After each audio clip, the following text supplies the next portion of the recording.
As if Skyrim isn't enough, Andrew, you're also working on bringing Fallout 4 to VR. Yes. This is the largest open world VR experience to date, so that's got to be a pretty daunting task. But like with Skyrim, it's the entire game, right? Yes, it's the entire game, from beginning to end.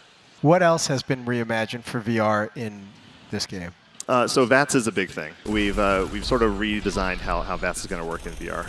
In Fallout 4, you queue up your shots, and then a playback camera plays, which shows all the carnage. But that takes camera movement away from the player, and that sort of thing can make you feel pretty uncomfortable in VR. So what we do instead is we slow down time, and then the player can teleport around or look around in real time. I don't know, I keep saying it's like your Quicksilver from X-Men. One of the first things I did is there's a bunch of ghouls running at you, and right as a ghoul lunged at me, I turned on VATS, I shot him in the arm, I warped behind him, shot him in the leg, and then I turned off VATS and I just watched him fall to the ground, and I was like, I want to play the entire game like this.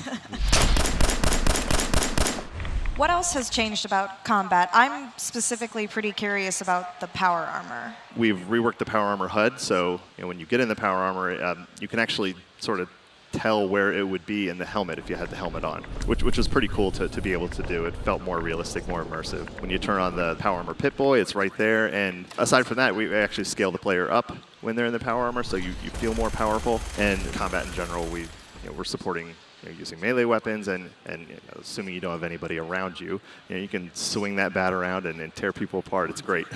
What about settlements? We saw some of that in the video, and I think we touched on that a little bit. Let's talk about how it feels to be building your settlements in the game and how that is going to work now. So workshop mode, again, we're attaching the menus to the controllers, and so you can rotate through the items that you're going to build in your settlement, and then you can use the other one to rotate and point where something's going to go.